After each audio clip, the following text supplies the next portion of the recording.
रात की तेज तूफानी बरसात के बीच एक लड़की तेजी से दौड़ती हुई अपार्टमेंट के अंदर घुसी है।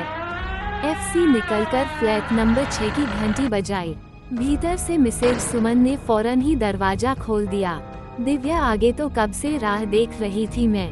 माफ कीजिएगा, बरसात की वजह से थोड़ी देर हो गई। अरे माफी मांगने की जरूरत नहीं है, तुम पहले ही जो कर रही हो वो कम थोड़े ही है। कनॉइस, वरना आज के वक्त में तो पड़ोसी भी पड़ोसी के घर नहीं झांकता। दिव्या ने मुस्कुराकर जवाब दिया, कोई बात नहीं माम, मुझे खुशी है कि मैं आपके काम आई। अच्छा, अब सब कुछ जल्दी जल्दी समझ लो। ये ताई और का कमरा बॉबी का है, तुम्हें बस बॉबी का ख्याल रखना है। तुम बस उसे वक्त से खाना खिलाकर सुला देना। और हाँ, उसे अस्थमा है, इन्हें उसके डेस्क पर ही रहता है। मैं सुबह देरी से वापस आ पाऊंगी।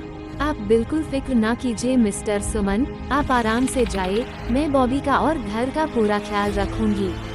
ये रही फ्लैट की चाबियां, और कोई भी जरूरत होने पर मुझे कॉल करना।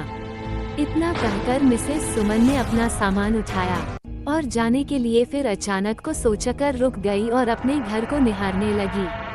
क्या हुआ मैम, आप कुछ भूल गए क्या? मिसेस सुमन के वादे पर पसीना आ गया। उन्होंने कुछ बल रुककर सोचा, फिर मुझको रहा कर जवाब दिया, नहीं कुछ नहीं, बस बॉबी का ख्याल रखना। मैसेज सुमन फ्लैट से निकल गई। मौसम काफी खराब हो रहा था। केनोइस, मिसेस सुमन के जाते ही दिव्या ने अपने बॉयफ्रेंड को फोन लगाया और सोफे पर गिर गए। आज मैं घर पर नहीं हूँ। मुझे नहीं पता था कि ऑफिस के बाद बॉस के बच्चों की बेबी सिटिंग भी काम में गिनी जाती है। अचानक दिव्या के कानों में 2 बच्चों के खिलखिलाने की आवाज आई। अच्छा सुमित, तुम कुछ देर रुको, मैं बाद में फोन करती हूँ। क्या कर दिव्या ने फोन काट दिया और वो बॉबी के कमरे की तरफ गई। दरवाजा खोलने से पहले वो दरवाजे पर गाल लगाकर सुनने लगे। बंदर से 2 बच्चों की बात करने की आवाजें आ रही थी।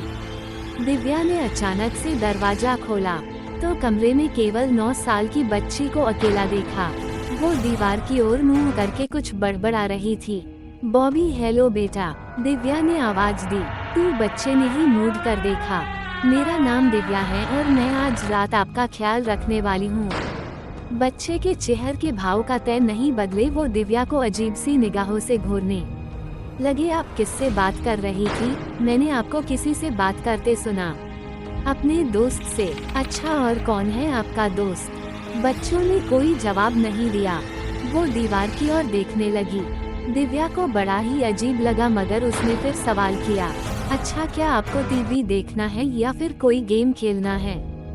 बच्चे देर रात तक टीवी नहीं देखते। हाँ बिल्कुल, मगर जिस रात मम्मी घर पर नहीं होती उस रात टीवी देखने में कोई बुराई नहीं है। हमें भूख लगी है। ओह हाँ, मैं अभी कुछ खाने को लाती हूँ।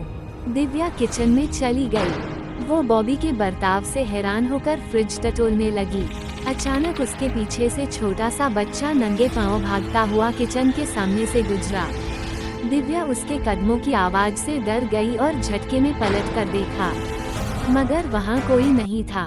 डर की एक हल्की सी लहर उसके बदन से होकर गुजर गई। उसने खाना निकाला और जल्दी से प्लेट में निकालकर बॉबी के कमरे की ओर गई।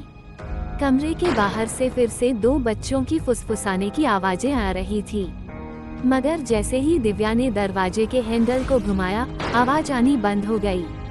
बॉबी, तुम ठीक तो हो? तुम आकर किससे बातें कर रही हो? तुम सिर्फ 1 प्लेट खाना लाई हो, मॉम हमेशा 2 प्लेट खाना देती है। दिव्या ने हैरानी से पूछा, 2 प्लेट? 2 किसके लिए? बॉबी नजदीक आकर उसके कान में फुसफुसाए, अगर हमने उसे खाना नहीं दिया तो वो नाराज हो जाएगा। कौन नाराज हो जाएगा? बॉबी ने उसके कान में फुसफुसा कर कहा, वो जो यहाँ रहती